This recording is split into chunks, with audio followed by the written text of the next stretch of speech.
నమస్కారం, asnnews కి స్వాగతం. ఫ్రాన్స్లో విద్యుత్ శాఖ మంత్రి కొట్టిపాటి రవికుమార్ బృందం రెండవ రోజు శుక్రవారం పర్యటించింది.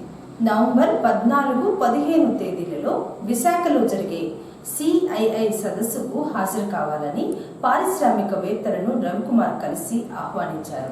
రాష్ట్రంలో పెట్టుబడులకు గల అవకాశాలపై మంత్రి రవికుమార్ పవర్ పాయింట్ ప్రజెంటేషన్ ఇచ్చారు. ఏపీలో నాణ్యమైన విద్యుత్, సుదీర్ఘ తీర ప్రాంతం, పెట్టుబడి ప్రోత్సాహకాలు, విమానాశ్రయాలు, రోడ్లు తదితర అంశాలపై పెట్టుబడిదారులకు మంత్రి వివరించారు. విజనరీ లీడర్ చంద్రబాబు రాష్ట్రానికి ముఖ్యమంత్రిగా ఉండడం ఏపీకి అతిపెద్ద ఎనర్జీ అని పెట్టుబడిదారులకు మంత్రి తెలిపారు. ఏపీలో పునరుత్పాదక విద్యుత్ రంగంలో అవకాశాలను పెట్టుబడిదారులకు వివరించారు. ఫ్రాన్స్ దేశంలోని దిగ్గజ సంస్థల అధినేతలు, ప్రతినిధులకు ఆహ్వానం పలికారు.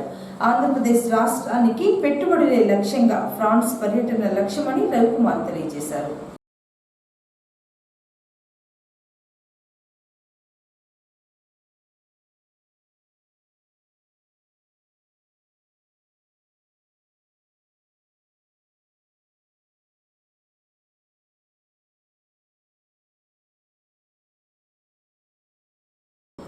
ఈ నెల 6వ తేదీన అద్దంకి గ్రంథాలయ భవన సాధన సమితి ఆధ్వర్యంలో MRC కార్యాలయం ఆవరణంలో ఆధునిక గ్రంథాలయ ఆవశ్యకతపై మండల స్థాయిలో వ్యాసరచన పోటీలు నిర్వహిస్తున్నారని మండల విద్యాశాఖ అధికారి KV శ్రీనివాసరావు తెలిపారు.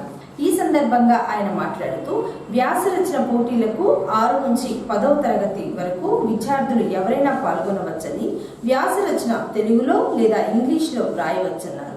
పాఠశాల స్థాయిలో పోటీలు నిర్వహించి అందులో బెస్ట్ 5గురిని మండల స్థాయి పోటీలకు పంపించాలన్నారు. ఈ పోటీలలో గెలుపొందిన వారికి ప్రథమ బహుమతి 5,000 రూపాయలు, ద్వితీయ బహుమతి 4,000 రూపాయలు, తృతీయ బహుమతి 3,000 రూపాయలు.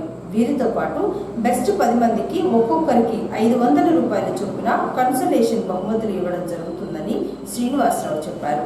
4వ తేదీ సాయంత్రం లోపు 9855533610 లేదా 8712722587 ఫోన్ నెంబర్లకు కాల్ చేసి వివరాలు తెలుసుకోవచ్చన్నారు. Libraries are not buildings with books. They are gateways for knowledge, wisdom and progress. ఒక మంచి గ్రంథాలయం ఉండడం అనేది ఏ పట్టణానికైనా, ఒక నగరానికైనా మంచి అవకాశం. అక్కడ విద్యార్థులకి, నిరుద్యోగులకి ఈ గ్రంథాలయాలు ఎంతగానో ఉపయోగపడతాయి, పట్టణ అభివృద్ధికి ఎంతగానో దోహదపడతాయి. మరి అటువంటి గ్రంథాలయాన్ని అద్దంకిలో ఏర్పాటు చేయడం కోసం గ్రంథాలయ భవన సాధన సమితి పేరుతోటి ఒక సంస్థ ఏర్పడింది. ఆ సంస్థ వాళ్ళు అద్దంకిలో విద్యార్థులకు 10వ తరగతి వరకు చదివే విద్యార్థులకు వ్యాసరచన పోటీ నిర్వహిస్తూ ఉన్నారు. మరి ఈ వ్యాసరచన పోటీలో పాల్గొనడానికి ముందుగా పాఠశాల స్థాయిలో వ్యాసరచన పోటీ నిర్వహించుకొని వారిలో బెస్ట్ 5గురిని మండల స్థాయి పోటీకి పంపవలసి ఉంటుంది. 300 మంది కంటే ఎక్కువ మంది విద్యార్థులు ఉన్న పాఠశాల వారు ప్రతి 100 మందికి అదనంగా ఇంకొక విద్యార్థిని ఈ పోటీకి పంపే అవకాశం ఉంది. మరి మండల స్థాయి పరీక్ష అద్దంకి గొరకాయపాలెంలో ఉన్న MEO ఆఫీస్ MRC నందు 6వ తేదీ సాయంత్రం 3 గంటలకి నిర్వహించబడుతుంది. మరి అద్దంకిలోని ప్రభుత్వ, ప్రైవేటు పాఠశాలల విద్యార్థులు ఎవరైనా సరే ఈ పోటీకి రావచ్చు, పాల్గొనవచ్చు. మరి బహుమతుల విషయానికి వస్తే ఎంతో ఆకర్షణీయమైన బహుమతుల్ని గ్రంథాలయ భవన సాధన సమితి ద్వారా అందిస్తున్నారు. మరి మొదటి బహుమతి 5,000 రూపీస్ మరియు మెమెంటో, రెండవ బహుమతి 4,000 రూపాయలు మరియు మెమెంటో, మూడవ బహుమతి 3,000 రూపాయలు మరియు మెమెంటో.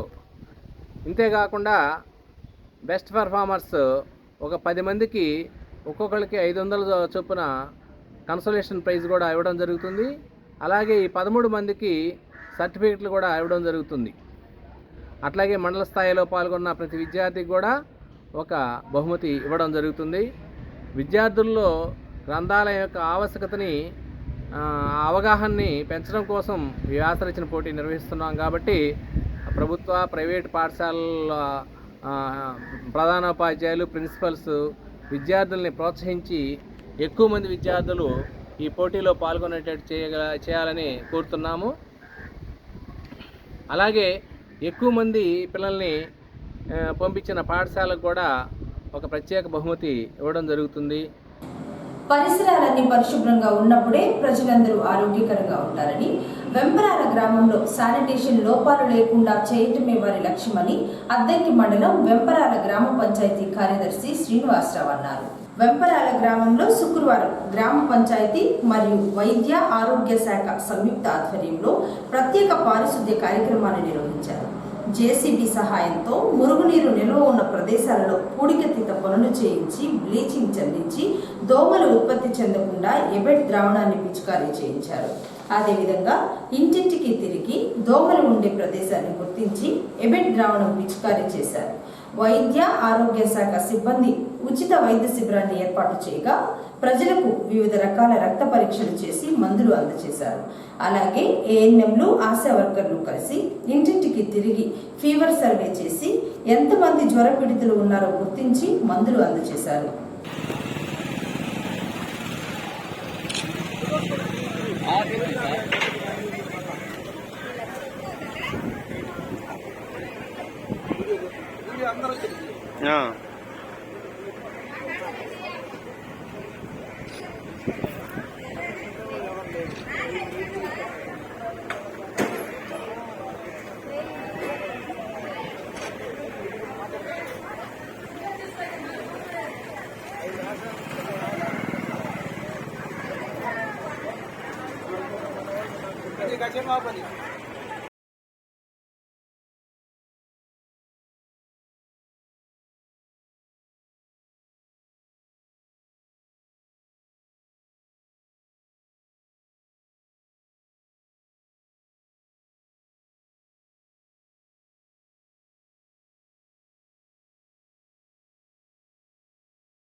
అసలు వాటి మీద మూతలు లేదని కప్పరా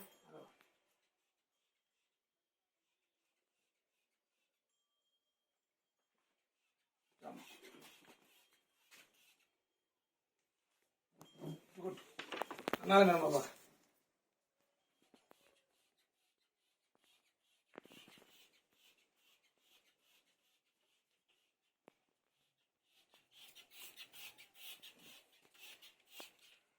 బయట కొట్టు కొట్టు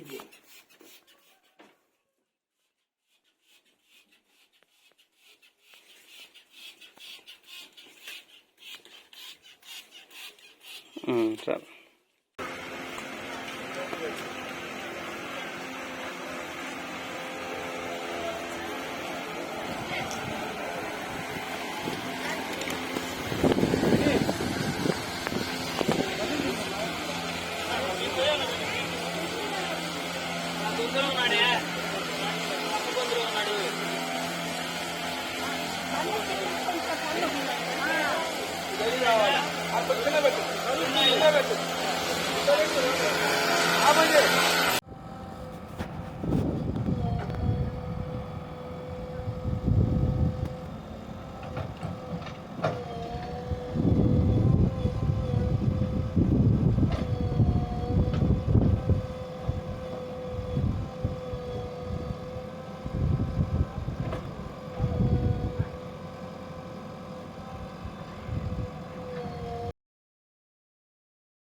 దసరా శరన్నవరాత్రి ఉత్సవాల ముగింపు సందర్భంగా ఉత్తర అద్దంకిలో వేంచేసి ఉన్న శ్రీ లక్ష్మీ నరసింహస్వామి దేవాలయం తరపున అద్దంకి పురవీధులలో గ్రామోత్సవం నిర్వహించారు.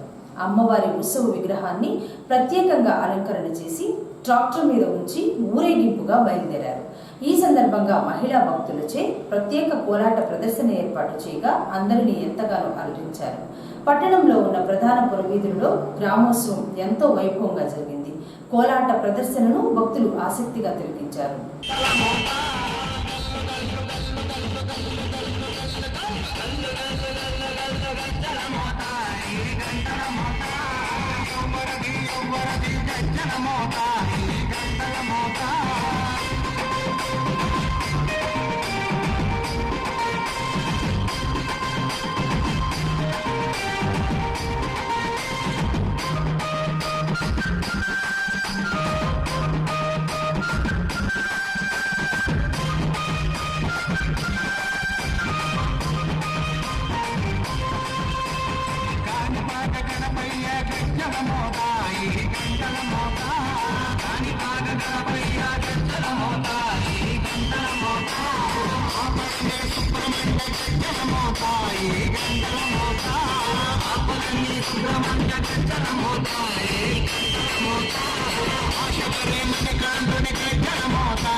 భక్తుల ఆశలారా ఉత్తర దిక్కులో ఉండబట్టి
అనువు కోరింది సీతమ్మ భడిన భడిన భడిన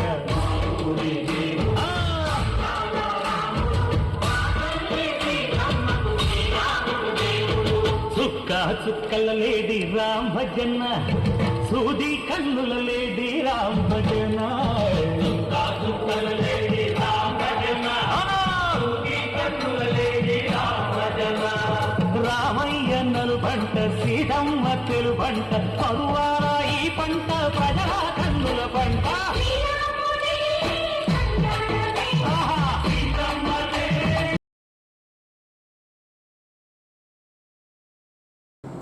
సింగల్కొండ నుంచి అద్దంకికి కట్టెల లోడుతో వెళుతున్న ట్రాక్టర్ను గుర్తు తెలియని లారీ ఢీకొట్టడంతో కట్టెల లోడుతో వెళుతున్న ట్రాక్టర్ మున్సిపాలిటీకి చెందిన చెత్త ట్రాక్టర్ను ఢీకొట్టింది.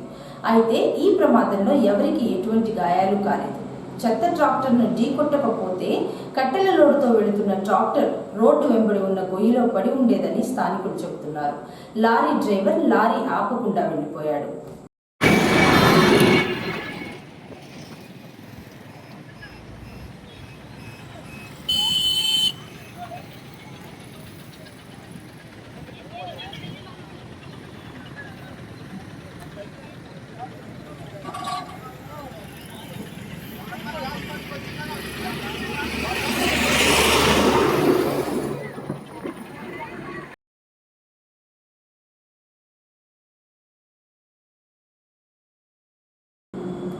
రాష్ట్ర ప్రభుత్వం ఆదేశాల మేరకు ఈ ఏడాది నల్లబర్లి పొగాకు సాగు నిషేధించారని, పొగాకుకు ప్రత్యామ్నాయంగా అపరాలు సాగు చేసుకోవాలని అద్దంకి మండల వ్యవసాయ అధికారి వెంకటకృష్ణ అన్నారు. అద్దంకి మండలం ఉప్పలపాడు, మైలవరం గ్రామాలలో శుక్రవారం పొలం పిలుస్తోంది కార్యక్రమాన్ని ఏర్పాటు చేయగా ఏవో వెంకటకృష్ణ హాజరై మాట్లాడారు. ఈ ఏడాది నల్లబర్లి పొగాకు ఎవరూ సాగు చేయరాదని, సంవత్సరం పాటు నల్లబర్లి పొగాకు నిషేధిస్తున్నట్లు ప్రభుత్వం ప్రకటించిందన్నారు. తెల్లబర్లి పొగాకు అనేది కంపెనీ వారితో ఒప్పందం చేసుకుంటే ముందస్తు అనుమతి తీసుకుని సాగు చేయాలన్నారు. గత సంవత్సరం పొగాకుకు ధరలు లేక ఇబ్బందులు పడ్డారని, ప్రస్తుతం రైతుల వద్ద పొగాకు ఉందని, ఈ విషయాన్ని దృష్టిలో పెట్టుకుని పొగాకు సాగు చేయరాదన్నారు. ఈ పంట నమోదు ఈ నెల 25వ తేదీ వరకు నమోదు చేసుకునేందుకు ప్రభుత్వం అవకాశం కల్పించిందని, పంటలు సాగు చేసుకునే రైతులందరూ ఈ పంట నమోదు చేయించుకోవాలన్నారు. 740 జీవో ఇచ్చి గవర్నమెంట్ తెలియజేసింది. ఎవరైనా వేసినా కూడా దున్నమని చెప్పారు. అంటే లక్కీగా మన రైతులు ఎవరు నల్లబల్లి జోలికి వెళ్ళలేదు. నల్లబల్లి ఏంటంటే ముందుగానే కంపెనీ, ఏ కంపెనీ అయితే మీకు జీపీఐయో లేకపోతే రకరకాల కంపెనీలు ఉంటాయి కదా, వాళ్ళు మీకు ముందుగా బాండ్ ఇచ్చి ఇన్ని ఎకరాలకని ఇస్తే ఆ బాండ్ దగ్గర పెట్టుకుని వేసుకొని మాకు చెప్పి ఈ క్రాప్ చేయించుకోవాలి మీరు. లేకపోతే ఏంటంటే ఇప్పుడు మీరు బాండ్ లేకపోతే వాళ్ళు మీకు రేపు ఇవాళ కొట్టామంటారు. రేపు లాస్ట్ ఇయర్ మనం ఇబ్బంది చూసి ఇప్పుడు కూడా ఉంది ఇంకా రైతుల దగ్గర పొగాకు.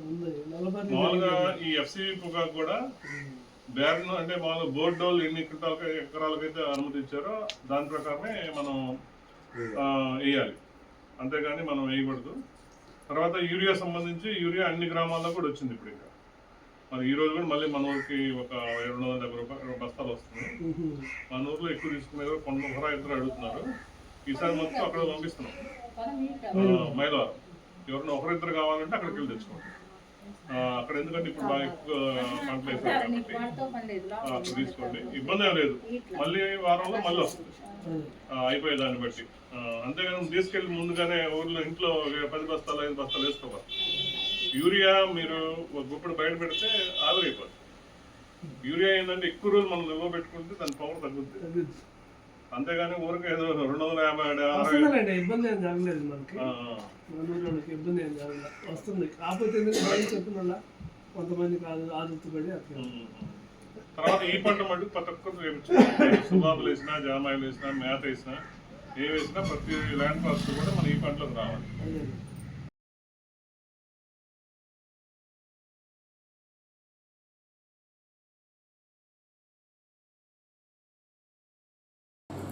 పంగులూరు మండలం నూసిళ్లపల్లి గ్రామంలో వెంచేసి ఉన్న శ్రీ గంగా పార్వతి రాజరాజేశ్వరి దేవాలయంలో పూజా కార్యక్రమాలు నిర్వహించుకునేందుకు వివాదం జరుగుతుండగా గురువారం సాయంత్రం చీరాల డీఎస్పీ ఎండి మోయిన్, ఆర్డీఓ చంద్రశేఖర్ నాయుడు నూసిళ్లపల్లి గ్రామానికి చేరుకొని ఈవో శైలేంద్రనాథ్ను పిలిపించి వివాదంపై ఆరా తీసి ఇరువురిని పిలిపించి చర్చించారు. ఎవరికి వారే మేమంటే మేము పూజా కార్యక్రమాలు చేసుకోవాలని పట్టుబట్టడంతో అధికారులు వెనుదిరిగి వెళ్లారు. నూజిళ్లపల్లి గ్రామంలో ఎటువంటి ఘర్షణలు జరగకుండా పోలీసు పికెట్ కొనసాగుతుంది.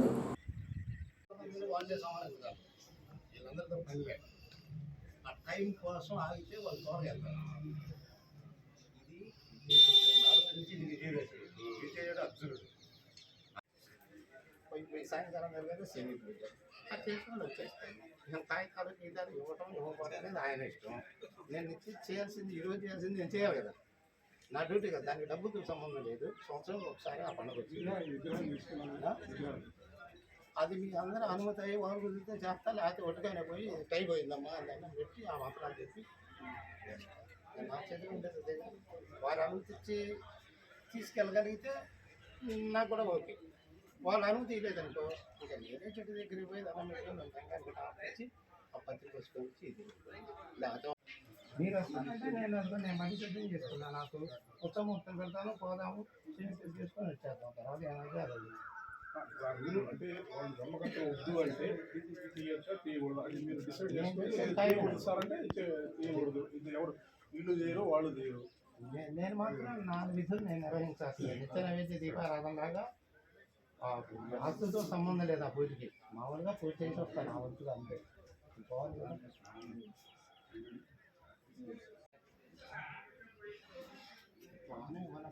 వాహనం కూడా 12 ఏళ్ళు అయింది. మనం కూడా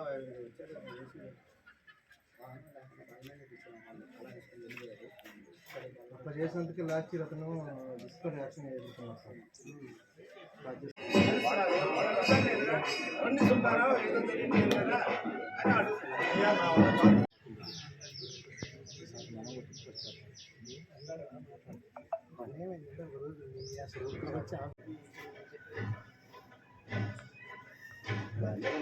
విషయం దాన్ని బట్టి చూసుకుందాం మనం ఫర్దర్గా. ఇప్పుడు మనకు ఆటో ఇంప్లిమెంటేషన్ చేయమని ఉన్నది, దాన్ని చేస్తే మనం దాన్ని శిరసావహిద్దాం. అది చేయనప్పుడు ఇంటి మనుషులు చెట్టుకు పోయి పూజ చేసి ఏం ఉపయోగం? దేవుడు లేకుండా దేవుడు లేకుండా చెట్టుకు పూజ చేసి ఉపయోగం ఏముంది? ఇప్పుడు స్వామికి స్వస్తిగా చెట్టుగా పూజ, స్వామివారి ఉత్సవ విగ్రహాలు కదా, చెట్టుగాను రాజేశ్వర శాస్త్రి కాదుగా. దేవాలయ నిర్ణయం అనేది ఒకటి ఉంటుంది కదా, దాన్ని బట్టి చేయాలి కదా మనం. ఏదో ఒకటి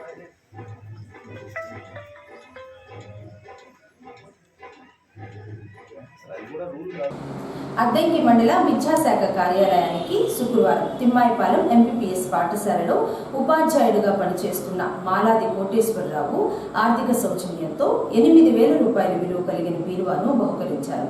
మాలాది కోటేశ్వరరావు డిసెంబర్లో ఉద్యోగ విరమణ చేస్తుండగా గుర్తుగా ఎంఈఓ శ్రీనివాసరావుకు బీరువాను బహుకరించారు. asnnews ఇంతటితో సమాప్తం. నమస్కారం.